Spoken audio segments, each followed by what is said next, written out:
O plano da salvação. Jesus, nosso Redentor.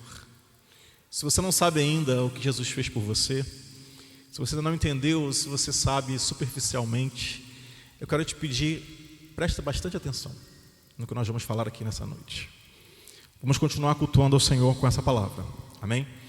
Deixe sua Bíblia aberta aí já em Atos capítulo 2, vamos ler um texto longo, por isso que eu peço a sua atenção.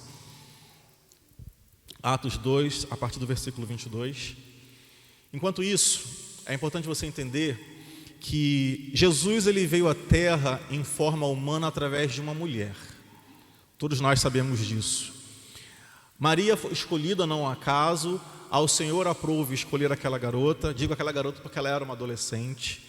De acordo com as leis judaicas, a menina assim que menstruava, ela já estava pronta para casar. Então as meninas muito jovenzinhas se casavam logo. Tá? Então estima-se que Maria tinha entre 14 e 15 anos de idade. Ela já estava prometida a José para casar com ele. Mas o Senhor escolheu aquela menina porque ele encontrou nela um coração adorador. E ele escolheu Maria para fazer o que eu costumo dizer de a primeira e única inseminação espiritual. Não foi artificial, irmãos, foi espiritual. Foi colocado dentro do útero daquela menina algo já formado, já fecundado. Ele serviu apenas para que aquele ser crescesse ali dentro. Não houve então participação sanguínea nem de José, obviamente, porque Maria era virgem, nem da própria Maria, porque quando um ser humano é formado, metade dos genes vem do homem, metade vem da mulher. Então Jesus foi inserido ali dentro apenas para crescer e nascer através de uma mulher em forma humana. Por quê? Porque o homem havia perdido, alguns séculos antes, o seu domínio e o seu poder sobre a terra. Domínio esse que foi dado ao homem pelo próprio Senhor, quando disse para Adão e Eva que eles reinariam, que eles dominariam sobre a terra.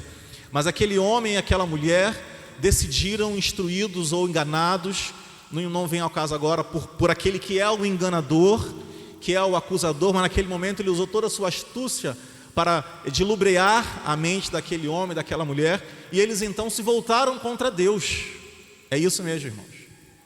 Adão e Eva voltaram-se contra Deus quando preferiram dar ouvidos à serpente e não aquilo que o Senhor havia dito para eles fazerem.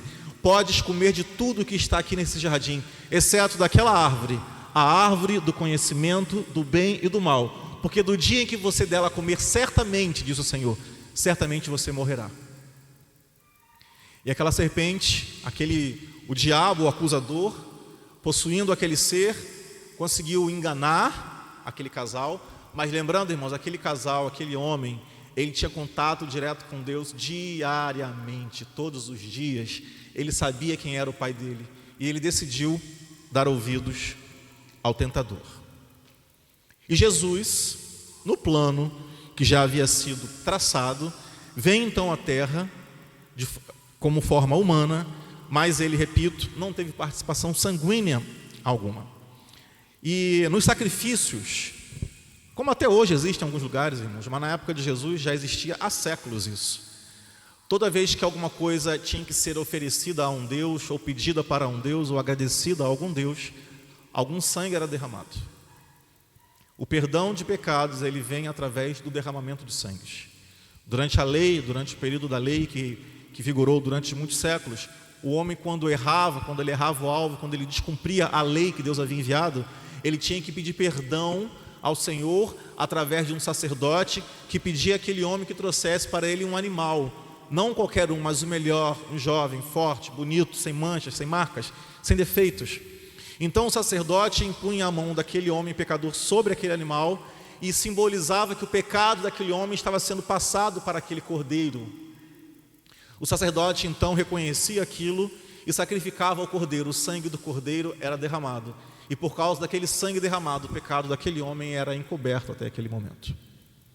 Eu disse encoberto. Encoberto por quê? O perdão definitivo não aconteceu ainda, porque o homem voltava a pecar e novos sacrifícios eram necessários. E Jesus Cristo veio, irmãos, para derramar o seu sangue por mim e por você. Então conhecemos bem a história de Jesus. aos 30 anos ele inicia o seu ministério público, porque ele já estava sendo preparado desde criancinha para isso. Ele inicia então escolhendo lá os 12, escolhendo aqueles homens e mulheres que andaram com ele durante 3 anos e meio aqui na terra, vendo as grandes coisas que ele fez, baseado apenas na palavra, irmãos. Que palavra? A palavra da fé. Assim como o Pai, quando dizia, haja luz, haja separação, haja isso, haja aquilo, e pelo poder da palavra do Pai, o Senhor do Universo, as coisas eram criadas, Jesus manteve-se assim, porque ele copiava tudo que o Pai dele fazia. E ele continuava falando, ouça, receba. E ele falava para alguém, você entendeu, a sua fé te salvou. Você entendeu, a tua fé te curou. Você entendeu, você agora é filho do Pai. Você entendeu. Jesus continuava ministrando para que as pessoas pudessem fazer a mesma coisa. Nós temos que fazer a mesma coisa, usar a nossa palavra com poder e autoridade, porque tudo aquilo que nós dissemos, irmãos, existe uma reação na terra, no céu e debaixo da terra e em todo ser, em todo o universo. A nossa palavra tem poder, a sua palavra, ela tem poder. Ela não volta vazia. Uma vez lançada, não tem como você recolher a palavra que você falou. Então, por isso, use bem as palavras. Amém? E aqueles homens e mulheres, discípulos de Jesus, vendo todo o seu ministério, caminhando com ele durante aquele período, então, de repente, eles se veem sem o Mestre, sem Jesus. E certa vez, pouco tempo depois, eles estavam reunidos num determinado lugar, que você conhece muito bem, no cenáculo lá de Atos 2, e Jesus dá a ordem de que era para eles ficarem ali durante algum tempo, aguardando alguma coisa. Que coisa? Ele iria para o Pai, Jesus, mas ele pediria ao Pai que enviasse outro tipo ele, outro Consolador, outro Deus, um único Deus, 3 em 1. O Deus Espírito Santo viria a habitar naquelas pessoas. E assim aconteceu. E depois desse episódio, irmãos, nós vimos um homem, um dos discípulos, talvez o mais bruto, mais bronco, aquele mais impulsivo, o apóstolo Pedro, irmãos. Ele faz uma declaração logo depois que o Espírito Santo passa a habitar nele. E é esse texto que nós vamos ler agora aqui em Atos capítulo 2, a partir do versículo 22. Ele então começa assim: homens israelitas, escutai estas palavras. A Jesus Nazareno, homem aprovado por Deus entre vós, com maravilhas, prodígios e sinais, que Deus por ele fez no meio de vós, como vós mesmos bem sabeis. A este que vos foi entregue pelo determinado conselho e presciência de Deus. Vocês o prenderam, o crucificaram e o mataram pelas mãos de pessoas injustas, ao qual, esse Jesus, Deus ressuscitou. Soltaram as ânsias da morte, pois elas não eram possíveis de reter a Jesus. Porque dele disse o rei Davi. A respeito de Jesus, falou Davi mesmo sem saber que Jesus se chamaria Jesus. Davi falou assim: eu sempre via diante de mim o Senhor, porque está à minha direita, para que eu não seja comovido. Por isso se alegrou o meu coração e a minha língua exultou, e ainda a minha carne há de repousar em esperança, pois não deixará a minha alma no inferno, ele falando a respeito de Jesus, nem permitirá que o teu santo veja a corrupção. Fizeste-me conhecer os caminhos de vida, com tua face me encherás de júbilo. Homens, irmãos, seja-me lícito dizer-vos livremente acerca do patriarca Davi, que ele morreu e foi sepultado, e entre nós está até hoje a sua sepultura, sendo pois ele profeta, e sabendo que Deus havia prometido com o juramento que do fruto de seus lombos, segundo a carne, levantaria o Cristo para o assentar sobre o seu trono. Nesta previsão, disse da ressurreição de Cristo, que a sua alma não foi deixada no inferno, nem a sua carne viu corrupção. Deus ressuscitou a este Jesus, de que todos nós somos testemunhas, de sorte que, exaltado pela destra de Deus, e tendo recebido do Pai a promessa do Espírito Santo, derramou isto, que vós agora vedes e ouvis. Ele está falando aqui, Pedro, do Espírito Santo que foi derramado sobre eles. Porque Davi não subiu aos céus, mas ele próprio diz: disse o Senhor ao meu Senhor, assenta-te à minha direita, até que ponha os teus inimigos por escravo por escabelo ou por estrado dos teus pés. Saiba, pois, com toda certeza, que toda a casa de Israel, que a esse Jesus, a quem vós crucificastes, Deus o fez Senhor e Cristo. Aleluia. Essa foi a pregação de Pedro, irmãos, maravilhosa, espetacular, incrível. Aquele homem que não tinha cultura, mas ele estava naquele momento ali, iniciando uma nova etapa na vida dele. Pedro, assim como os outros discípulos, eles já tinham recebido do próprio Mestre Jesus várias revelações a respeito do céu, a respeito da vida eterna. Mas agora, Pedro está inaugurando uma nova era. Ele está inaugurando a era daqueles que receberam a revelação pelo Espírito Santo de Deus. E ele então faz esse discurso lindo, maravilhoso. E naquele discurso que ele faz, a Bíblia nos relata que aproximadamente 3.000 pessoas disseram: eu quero viver isso. Eu quero viver isso, Pedro. Então aquelas 3.000 pessoas se renderam a Jesus Cristo como Senhor e Salvador de suas vidas. E a palavra continua dizendo que aquelas 3.000 pessoas que acabaram de receber a palavra foram batizadas com o Espírito Santo, falaram em línguas. E Pedro falou: agora é hora, vamos batizar essas pessoas também nas águas. Por isso que é importante você também se batizar nas águas.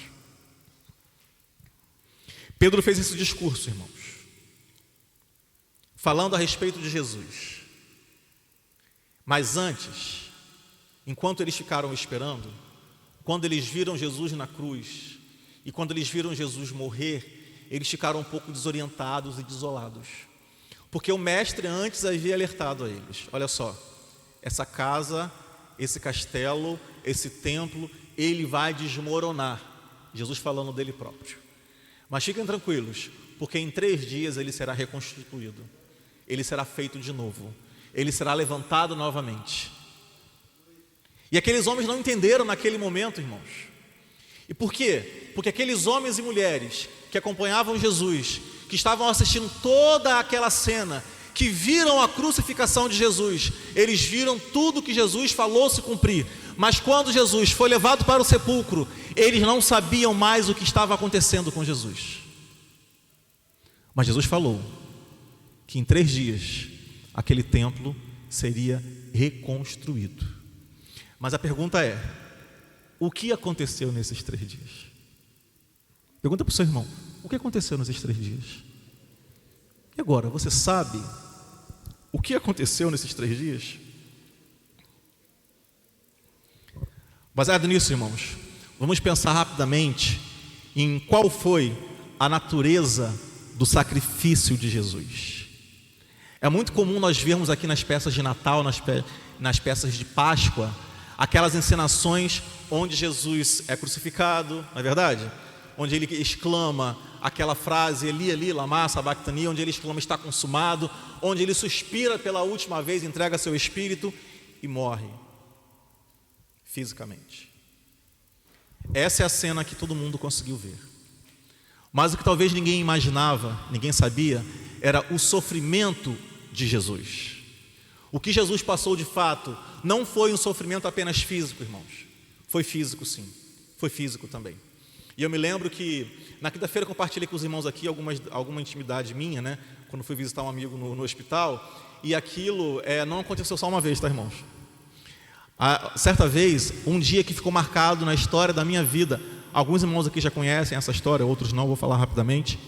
Eu me lembro que eu casei com a Noemi no ano de 2003, em novembro de 2003. E a gente trabalhou rápido, tá, irmãos? Quando foi em fevereiro de 2004, ela estava grávida.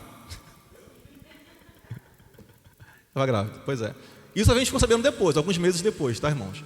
Porque quando chegou no mês de abril de 2004, a gente estava desconfiado que ela estava grávida. E coincidiu de ser o momento do lançamento de um filme chamado A Paixão de Cristo.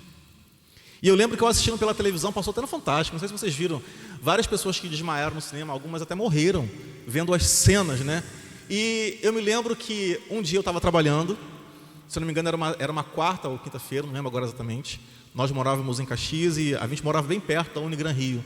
E eu falei assim: meu amor, vai fazer o exame. Ela fez o exame de manhã, de gravidez, e o resultado seria à noite. Eu falei: me encontra na Unigran Rio, a gente vai para o cinema, no final a gente vê o resultado juntos, a gente comemora, seja lá qual for o resultado, né? Ok, irmãos. E então nós entramos no cinema E eu lembro que na minha frente, assim, ainda tinha cinema no shopping no Gran Rio. Tinha uma fileira de senhoras, não foi, Noemi? Aí eu falei assim, ai, Noemi, essas senhoras não vão aguentar, não. Pelos relatos que nós vimos, né? Ok, irmãos, começou o filme. Aquelas cenas. Eu sei que teve um momento, eu estava lá de mãos dadas para Noemi, e no momento, não me esqueço jamais daquela cena, porque eu não prossegui, né? Quando eu vi aquela cena de chicotear lá Jesus, quando agarrou aquela coisa nas costas dele assim, que puxou, eu só apertei a mão da Noemi. E eu falei assim com Deus, Deus, deixa eu saber se eu vou ser pai. Irmãos, e eu parti. Eu não estava mais entre eles. Não estava mais mesmo. Eu estou sendo sincero, irmãos, é engraçado agora, mas a Noemi, eu até me emociono. Ela estava lá e foi uma coisa, irmãos, assim, sobrenatural. Primeiro, né, o cômico foi que eu falei da Gelinha, estava na frente. E eu me lembro muito bem, porque eu senti, irmãos, que eu estava indo. Eu senti. Naquela cena, eu só me lembro muito bem de eu falar com Deus, Senhor, deixa eu saber que eu sou pai. E eu olhei para Noemi e falei, eu te amo. E fui. Eu parti, irmãos. Eu posso dizer para vocês com toda certeza, eu fui embora. E eu vou dizer mais, eu vou compartilhar com vocês isso aqui. Um dia eu vou escrever um livro sobre isso. Irmãos, eu vi a luz. De verdade. De verdade, irmãos. Eu me lembro que era uma luz muito forte. E eu caminhava em direção àquela luz, mas era gostoso. Não era ruim. Era uma coisa tão maravilhosa. Mas eu me lembrava que eu tinha feito um pedido para Deus. E, irmãos, de repente, eu comecei a ouvir assim, Alain. Não foi isso não. Você não atrapalha meu testemunho, pelo amor de Deus. Alain. E aquela voz ficando mais forte. Alain. De repente eram mais vozes. Alain. Irmãos, quando eu voltei, não foi, Noemi? Estava o cinema inteiro voltado para mim assim, orando ao Senhor, traz ele de volta. Alain. Irmãos, quando eu acordei, estava o cinema inteiro. Não foi, meu amor? Irmãos, foi uma coisa assim espetacular. Depois eu fiquei morrendo de vergonha, né? Eu fiquei assim encolhido, falei, Noemi, o que está acontecendo? A minha boca, irmãos, eu não me esqueço, os meus lábios estavam duros, de tão gelado. A minha pressão quase explodiu assim. Uma coisa horrível, a sensação muito ruim. Veio o corpo de bombeiros, acabou com o filme, ninguém mais viu o filme, tá? Foi todo mundo embora, não foi? Acabamos com o filme de todo mundo, irmãos. Aí veio o corpo de bombeiros, tinha um casal lá perto da gente, eu estava de carro.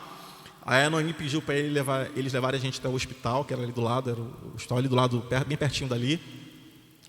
Aí fomos até lá, eu fui lá, fui medicado, né? E eu lembro que a Noemi veio correndo assim, Alain, eu quero te falar agora, já que você está no hospital, se passar mal é aqui mesmo, eu estou grávida. Falei, ê! Aí veio Israela. Irmãos, como esquecer esse dia? Impossível. Foi um dia em que eu fui para o céu, de verdade, e depois Deus cumpriu, Ele ouviu minha oração, Ele deixou eu saber. E quando eu soube, eu falei no hospital, Senhor, agora deixa eu criar minha filha, pelo amor de Deus, Senhor. Eu tenho que ter mais tempo, agora, eu preciso agora de mais tempo. Irmãos, falando assim engraçado, mas foi uma experiência incrível, de verdade, incrível mesmo. Realmente me emociono quando lembro, mas assistindo aquilo tudo, aquela cena, Mel Gibson, ele tentou transferir para a tela, através de um ator incrível, aquele cara impressionante, aquele ator realmente. Mas ele mesmo relata, eu não sei se nós vamos conseguir transmitir tudo aquilo que Jesus passou. Porque esse sofrimento que está sendo visto é um sofrimento físico da carne. E o que vocês não sabem, irmãos, o que nós talvez não sabíamos ainda, é que o que fez o maior sofrimento de Jesus não foram as chibatadas. Pouco antes do sacrifício, pouco antes dele se entregar, porque ele se entregou, irmãos. Em outras oportunidades, os soldados quase prenderam a Jesus e ele conseguiu escapar. Teve até um momento em que a Bíblia não relata como, mas ele sumiu, porque ainda não era o momento dele ser preso. Mas nesse momento, ele sabia que ia ser traído, todo mundo já sabe dessa história, né? Judas deu um beijo nele, os soldados o pegaram, o prenderam, mas pouco antes, ele sentiu uma dor no seu coração, uma angústia muito grande. E ele sentiu uma necessidade enorme de se colocar à distância. Ele pediu a alguns discípulos que fossem com ele até o Monte das Oliveiras, ou outro nome que eu esqueci agora. Era o lugar preferido de Jesus para orar. E a Bíblia relata que Jesus, naquele lugar, orando, ele clamava ao Pai, e a Bíblia diz que ele suava como se fossem gotas de sangue. Tal era a dor que Jesus estava sentindo na alma dele, no espírito dele. Jesus sofreu e ele falou assim: Pai, está sendo muito difícil, está chegando a hora. Está chegando a hora, mestre. Está chegando a hora. Se puder, afasta de mim esse cálice. Se puder, não me deixe passar por isso. No entanto, seja feita a sua vontade e não a minha. No plano da salvação, irmãos, havia todo um contexto sobre a função de cada um.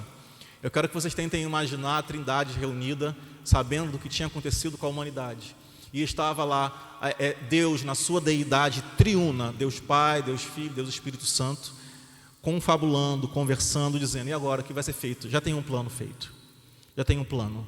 Jesus, Filho, você é aquele que faz, você é o verbo, você é o da ação. É você quem vai descer, é você quem vai até lá, é você quem vai padecer, é você que vai viver entre eles. Você vai ter que se humilhar, você vai ter que deixar aqui toda a sua glória, toda a sua deidade. Você vai ter que se tornar igual a um deles. Mas fica tranquilo, porque na hora certa, no momento certo, Ele, o Espírito Santo, vai trazer você de volta. Obrigado, Jesus. Obrigado por esse plano. Muito obrigado. Ó Senhor. Em Lucas 23, irmãos, não precisa abrir não, apenas acompanhe. No versículo 45, 46 fala assim: o sol perdeu o seu brilho, e o véu do santuário rasgou-se ao meio. Então Jesus bradou com forte voz: Pai, em tuas mãos eu entrego o meu espírito. Isso enfatiza, irmãos, que ninguém matou Jesus. Jesus entregou-se, Ele se deu por mim e por você, porque ninguém pode matar o Senhor da vida, ninguém pode tirar a vida daquele que é o dono, o criador da vida. Ele se entregou com um propósito, com um objetivo, e só tinha um objetivo: era para salvar a mim e a você, era para trazer a mim e a você de volta à comunhão. Quando a Bíblia fala que o véu do templo se rasgou de cima a baixo, é porque aquele véu separava o homem da presença de Deus. E agora, com esse véu não existindo mais, Ele está falando: pode entrar, não precisa mais ficar longe, porque agora vocês também têm direito a fazer parte desse trono, dessa sala que é a sala do seu Pai. Pode vir. Jesus, irmãos, Ele foi o véu que foi rasgado de cima a baixo por causa de mim e por causa de você. Obrigado, Senhor. Obrigado. Jesus entregou-se à morte. Mas até esse momento, irmãos, tudo que estava sendo visto eram coisas físicas. Sofrimento físico. O que talvez nós não entendamos, hoje nós entendemos, mas na época ninguém entendia, é que Jesus nunca havia experimentado. Ele sabia que ele ia apanhar, que ele ia sofrer, que ele ia ser humilhado, escarnecido. Mas na hora em que ele se entregou, na hora em que ele falou que cumpra-se o plano, os meus pecados, seus e meus, estavam sendo colocados todos sobre Jesus Cristo. Estavam todos eles, irmãos, sendo lançados sobre ele. E a Bíblia fala que o pecado faz separação entre o homem e Deus. E naquela hora, Jesus experimentou a pior dor de todas. Foi quando ele teve que se afastar do Pai. Foi quando o Pai teve que se afastar dele por causa do pecado da humanidade que estava sendo colocado sobre ele. Por causa de mim e de você, Jesus sofreu o afastamento do Pai. A pior dor que ele poderia passar é ficar longe do Pai, porque ele sabe como é maravilhoso estar junto do Pai. Eu falo para você: não se afaste do seu Pai, não fique longe dele, porque hoje, por causa de Jesus, ele jamais vai se afastar de você, jamais. Obrigado, Senhor. Em Mateus 27, 46 fala assim: e perto da hora nona, exclamou Jesus em alta voz, dizendo: Eli, Eli, lama sabachthani, que significa: Deus meu, por que me desamparaste?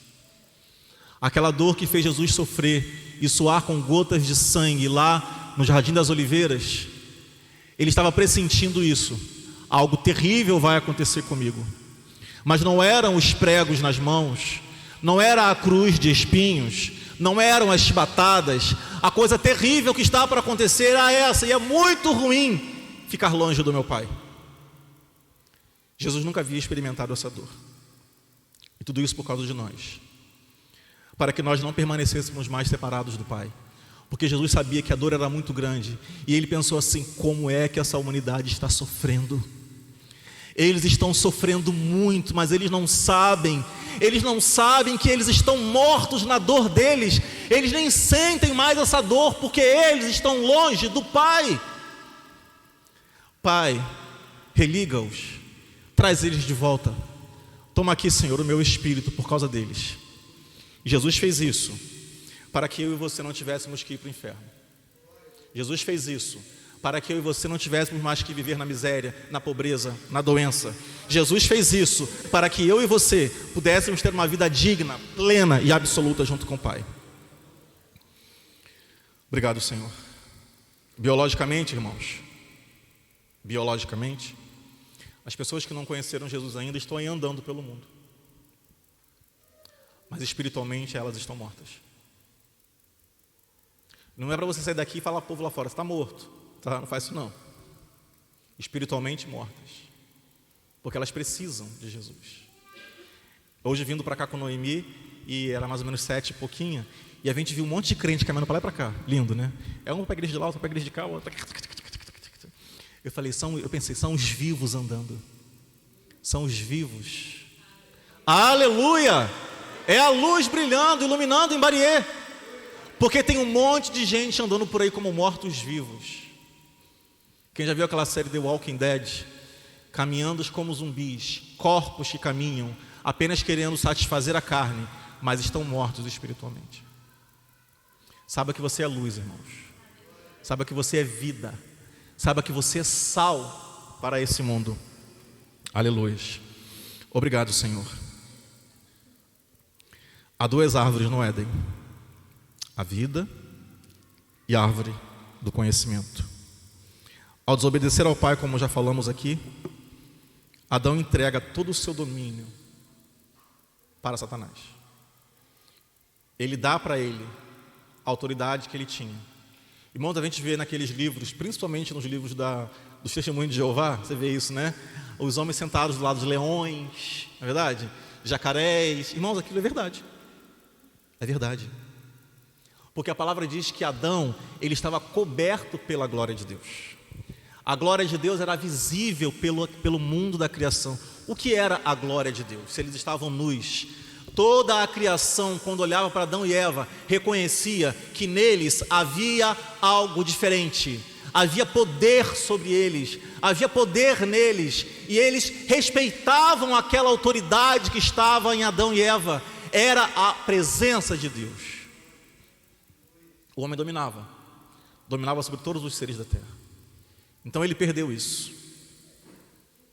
Ouça o que fala lá em Efésios, capítulo 2, diz assim: em que noutro tempo andastes, segundo o curso deste mundo, segundo o príncipe das potestades do ar, do espírito que agora opera nos filhos da desobediência. Adão se tornou filho da desobediência, e todos aqueles que vieram depois de Adão eram por herança filhos da desobediência. Continuando o texto: entre os quais todos nós também antes andávamos nos desejos da nossa carne, fazendo a vontade da carne e dos pensamentos, e éramos por natureza filhos da ira, como outros também. Filhos de Deus ou filhos da ira? Quem somos nós? Eu declaro com todo o meu orgulho: eu sou filho de Deus. Eu sou filho de Deus. Mas até agora a gente não explicou. 3 dias, Jesus está no sepulcro. O seu corpo não está mais na cruz. Os discípulos atordoados. E agora, o que vai acontecer? Eles por algum momento ficaram até assim, já deu ruim. O mestre já foi, acabou. Efésios 4 fala o seguinte texto: ora isto, ele subiu, que é senão que também antes tinha descido às partes mais baixas da terra. Aquele que desceu é também o mesmo que subiu acima de todos os céus, para cumprir todas as coisas. A resposta, onde Jesus estava cumprindo o seu papel. No plano da salvação, filho, você vai até lá. Não é só até lá na terra, no meio dos seres viventes, andantes. Você vai até lá um pouco depois. Depois quando? Quando você sentir que nós não estamos mais juntos, você vai continuar sozinho o seu plano. E você vai ter que caminhar até as profundezas, até o Hades. O Hades era um lugar separado por um grande vazio, uma profundidade muito grande. O lado de lá e o lado de cá. Um lado chamado de lugar de sofrimento, onde estavam aqueles que não criam no Senhor, que desdenharam, que diziam não acreditar em Deus. E do lado de cá, num local muito específico, chamado Seio de Abraão, estavam todos aqueles homens que nós lemos lá na galeria da fé. Estava lá José, estava lá Davi, estava lá todos aqueles que morreram, todos os homens que também não estão relatados na Bíblia, mas que continuavam fiéis ao Senhor. E eles estavam, irmãos, eles não estavam em sofrimento, eles estavam bem, porque eles estavam num lugar bom. Embora ele pudesse ver o sofrimento, eles não estavam em sofrimento. Tem uma passagem que fala o rico e o Lázaro. Interessante que nessa passagem, Lázaro tem um nome. Lázaro é um homem que era pobre na sua vida, mas que sempre confiou no Senhor. E tinha um rico que desdenhava dele. Os dois morreram fisicamente. Só que Lázaro, que confiava no Senhor, foi para o lado do seio de Abraão. E do outro lado, lá do penhasco, estava o rico no lugar de sofrimento. E aquele homem começava a gritar: cara, eu não sabia que era assim. Eu não imaginava. Mas tu foi alertado, cara. Lá em cima o pessoal te falava como iria ser, você não acreditou. Por favor, avisa os meus familiares para eles crerem em Deus. Não dá mais. Se eles não acreditarem naqueles que estão lá em cima falando com eles, nós não poderemos ir até lá. Eles terão que decidir por eles mesmos, assim como você, se querem ficar desse lado de cá ou desse lado daí. Mas até então, irmãos, até então, não era o céu, não era estar ao lado do Pai, era estar ali, naquele local, aguardando. E quando Jesus entrega o seu Espírito, a palavra de Deus diz que Jesus, ele adentra aquele local, ele adentra aquele lugar. E como ele estava carregando os nossos pecados, as nossas mazelas, as nossas dores, como ele estava ali como culpado em nosso lugar, ele teve que caminhar até o outro lado. Tentem imaginar todos os demônios daquele lugar, ao receberem Jesus, onde aqui em cima na superfície era proclamado como Rei dos Reis, Senhor dos Senhores, Filho de Deus, o Libertador, e de repente aqueles demônios recebem ele lá dentro e falam: ah, quem era você então? Então você não era aquele quem diziam que você era, olha onde você veio parar. E eles não sabiam, eles não tinham a mínima ideia que isso tudo era parte de um grande plano. Aleluia, Jesus. Jesus, ele tinha um objetivo, um único objetivo. Porque naquela hora em que ele estava na cruz, irmãos, foi colocado sobre ele tudo o que há de ruim na humanidade: a doença, a miséria, a morte. Esse peso, quem carregava éramos eu e você. Um peso de morte. A palavra diz que a lei era a lei da morte. A lei não salvava ninguém. A lei mostrava o quanto eles eram pecadores. E era isso que as pessoas carregavam. Era isso que eu e você carregávamos antes de dizer: Jesus é o Senhor da minha vida. Mas Jesus, quando entrou no seu coração, ele falou assim para você: quer fazer uma troca comigo? Quer fazer uma troca comigo? Olha só, eu tenho uma coisa boa para você. Eu tenho saúde para você. Eu tenho paz para você. Eu tenho prosperidade para você.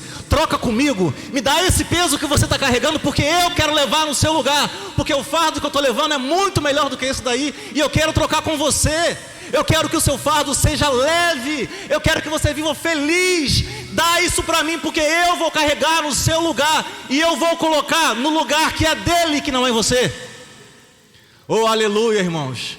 E tentem imaginar Jesus chegando com todo o peso da doença, da morte, da miséria que eram para mim e para você, e que quando ele estava na cruz foram colocados sobre ele. E ele é levado. Quem já participou aqui de escola tinha aquele corredor, não lembro o nome que dá agora, onde ficava uma pessoa, os outros iam batendo nele. Polonês, né? Quem já não brincou disso? Hoje não tem mais, é proibido. Ainda bem. Tentem imaginar Jesus passando, irmãos. E todos os demônios decaídos escarnecendo dele. Hahaha, te pegamos! Cuspindo nele, maldizendo Jesus. E Jesus quieto como um cordeiro que foi para o abatedouro, irmãos. Ele continuava caminhando. Até que ele encontra o chefe. Até que ele encontra quem ele queria encontrar. O objetivo dele era só esse. Porque na hora em que ele encontrou aquele cara, ele falou: deu ruim para você, cara. Deu ruim para você. Você não tem noção do que você fez. Se você acha que você venceu porque eu estou aqui, eu quero te dizer uma coisa. O peso do pecado, da doença, da morte, da miséria, foi colocado sobre mim porque eu quis, mas não é meu. Não é meu, eu não pequei. Eu não cometi nada daquilo. Eu vim aqui com um único objetivo, cara. Eu vim aqui devolver o que é seu. Porque é a você que pertence a doença, a morte e a miséria. Eu catei todas elas, de todas as pessoas que existem e que ainda virão a existir. Homens e mulheres que vão crer em mim, ainda lá no futuro, lá em 2022, quando eles levantarem as mãos falando, eu creio em Jesus, lá em 2022, quando eles forem batizados nas águas, eu já estou trazendo o pecado deles, porque não pertence mais a eles. E eu vou te falar uma coisa, é seu, é para você. Perdeu, aleluia, é seu, não é deles. Irmãos, glória a Deus. Tentem imaginar o que aquele lugar sentiu naquele momento. A palavra de Deus nos diz ainda, irmãos, que Jesus, ele humilhou todos aqueles publicamente, porque a humilhação deles foi vista do diabo, do paizão deles lá, do pai da ira, do pai da mentira. Jesus humilhou ele na frente de toda a sua corja e na frente de todos aqueles que estavam no seio de Abraão também. Olha o que diz Colossenses 2. Oh, que coisa maravilhosa. Havendo riscado a cédula que era contra nós nas suas ordenanças, a qual de alguma maneira nos era contrária, e atirou do meio de nós, cravando-a na cruz. As cédulas que apontavam a mim e você como culpado foram colocados na cruz de Jesus.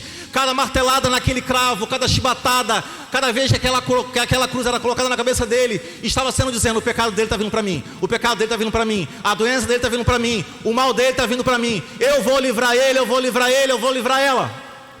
E agora, seja lá você o nome que tiver, antes era Lúcifer, agora Satanás, não me interessa. O que eu sei é uma coisa, isso aqui é tudo seu. É tudo seu. Pode catar a sua trouxa e partir, sei lá para onde, porque tu é derrotado. Irmãos, Jesus derrotou de uma vez por todas o diabo lá no Hades. O diabo não tem poder sobre mim e você. Ele é perdedor, derrotado. Ele tenta se levantar, mas ele não consegue, porque quando ele olha para você, ele vê aquela luz que eu falei no começo, a luz de Jesus, a luz de Cristo. O brilho da salvação está sobre mim e sobre você. Agora você precisa aprender a declarar, eu sou mais que vencedor, e ele é derrotado. Essa tem que ser a sua posição, a sua postura. Chega de ficar dizendo, o diabo, ele tramou contra mim. Ok, mas já perdeu. Já perdeu. O diabo está armando uma cilada contra mim. Vai perder tempo. Muda a sua postura. A sua declaração é de gente que já venceu. A sua declaração é daquele que foi representado por Jesus lá no inferno. A sua postura tem que ser daquele que agora não foi lá no inferno, mas tem a entrada garantida no céu. Obrigado, Jesus. Apocalipse 1,18 diz: sou aquele que vive, estive morto, mas agora estou vivo para todo sempre, e tenho as chaves da morte e do Hades. O diabo não tem mais as chaves lá de baixo. Ele não tem poder para matar filho de Deus. Não tem, porque Jesus comprou você, meu irmão, minha irmã. Entenda isso uma vez por todas. O sangue de Jesus, quando foi derramado, ele foi um preço muito caro para você ficar declarando que o diabo está vencendo, porque ele já é derrotado. Ele não pode contra a sua vida. Toma posse disso, meu irmão, minha irmã.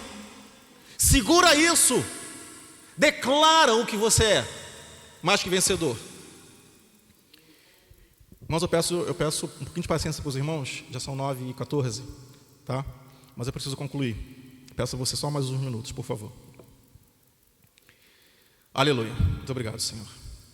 E Jesus, então, a palavra de Deus diz que quando Jesus despoja o inferno, o que acontece agora? A outra parte do plano. O Senhor fala assim: Espírito Santo, é a tua hora de brilhar. E ele vem como uma flecha, como um raio que cai do céu, irmãos. E ele invade o Hades e toma posse de Jesus. E então Jesus, já glorificado agora, a luz de Jesus brilha naquele lugar. Não tem mais trevas. Jesus brilha. E a palavra diz que Jesus saqueou o inferno. Ele tirou todo mundo que estava lá. Ele esvaziou aquele lugar. Ele deixou o diabo sem nada nas mãos. Antes, as pessoas morriam e iam para o seio de Abraão, ficavam lá aguardando. Agora não, vou direto para o céu, ficar junto com o Pai. Junto com o Pai, inclusive Abraão, está lá também. Ele todo no seu seio. Oh, que coisa maravilhosa, que coisa linda. Mateus 28 fala assim: de repente, quando Jesus, irmãos, ressuscita, quando ele volta, já nesse corpo glorificado, aí ele sai, o túmulo se abre, aquela coisa toda, e ele encontra algumas mulheres. De repente Jesus as encontrou e disse: salve. Elas se aproximaram dele, abraçaram-lhe os pés e o adoraram. Então Jesus disse: não tenham medo, não tenham medo. E uma palavra poderosa que ele lança: vão dizer aos meus irmãos que se dirijam para a Galileia, lá eles me verão. Irmãos, Jesus disse: vá e diga aos meus irmãos. Até aquele momento, Jesus era o único Filho de Deus. Jesus não tinha irmãos. Jesus, ele não era o primogênito ainda, ele era o unigênito, o único Filho do Pai. Mas na hora em que o sangue dele é derramado, que ele despoja o inferno, ele agora ressurge como Senhor, como Deus. Ele fala: esse sangue aqui, esse sangue que foi derramado agora está nele, está nela, está nele, está nela. O sangue divino pertence a eles também. Então agora eles também são filhos de Deus. Eles são os meus irmãos também. Agora o Senhor acaba de ganhar uma horda de filhos. Somos eu e você, irmãos. Nós, filhos do Pai. E a gente sabe que a missão continua. Jesus fala com essas mulheres: peça para que meus irmãos aguardem um instante, porque eu tenho que cumprir uma parte. Ele precisava voltar aos céus e mostrar o sacrifício para o Pai. Mostrar a ele o sangue, o trabalho que ele fez por completo. Não só para ele, mas a todos aos seres celestiais. E então o Salmo 24 nos relata essa subida, esse momento. Ouça o que diz o Salmo 24. Quem poderá subir o monte do Senhor? Quem esteve na terra um dia e poderá subir até os altos céus? Quem? Quem poderá entrar no seu santo lugar? Aquele que tem mãos limpas e o coração puro, que não recorre aos ídolos, nem jura por deuses falsos. Ele receberá bênçãos do Senhor, e Deus, o seu Salvador, lhe fará justiça. São assim aqueles que o buscam, que buscam a tua face, ó Deus de Jacó. E o texto faz uma pausa, porque os seres estão pensando, ok, quem poderá subir ao monte do Senhor? Aquele de mãos limpas, de coração? Quem? Quem? E os próprios seres começam a perguntar e começam a dizer primeiro. Eles ouvem: abram-se, abram-se, ó portais eternos, para que entre o Rei da Glória. Jesus está subindo e os seres celestiais, sem entender o que está acontecendo, eles só entendem que é algo muito poderoso. E essa voz continua dizendo, o Pai falando: abram-se portais eternos, vocês portas que levam até o céu, abram-se, porque está subindo o Rei da Glória. O Rei da Glória ainda não existia, irmãos. E aqueles seres continuavam perguntando: mas quem é o Rei da Glória? E ele responde: é o Senhor forte e valente, o Senhor valente nas guerras. E ele continua dizendo: abram-se, ó portais eternos, para que entre o Rei da Glória. Mas Senhor, quem é o Rei da Glória? E ele responde: é o Senhor dos exércitos, é Jesus, Ele é o Rei da Glória. Ele está subindo até aqui. Oh, aleluia!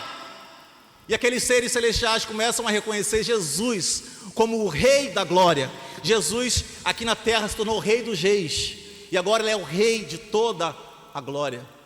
E Ele vai até lá, irmãos, e se apresenta para o Pai: Pai, aqui ó, olha a minha mão furada, o sangue que foi derramado. Pai, está consumado, está consumado. E o Senhor, Ele retirou tudo aquilo que era de ruim para mim e para você, carregou sobre Ele, depositou no lugar de onde deveria estar. Por isso, quando você sentir que por algum motivo está ficando doente, opa, sai daqui que você não pertence a mim. Jesus já depositou lá no inferno, o seu lugar é lá. Pode ir embora agora em nome de Jesus. Você pode falar com a autoridade: deu um probleminha na conta bancária, está difícil, está ficando vermelho. Opa, a miséria não aceito miséria, porque Jesus também já carregou a miséria sobre Ele, já depositou lá no inferno. Por quê, irmãos? Como é que alguém que está sempre doente na miséria pode para outra pessoa testemunhar de Deus? Isso não glorifica o nome de Deus. Você dizer que está um pobre, coitado, sofredor, isso não glorifica Deus em nada. As pessoas lá fora não querem um Deus que coloca você assim.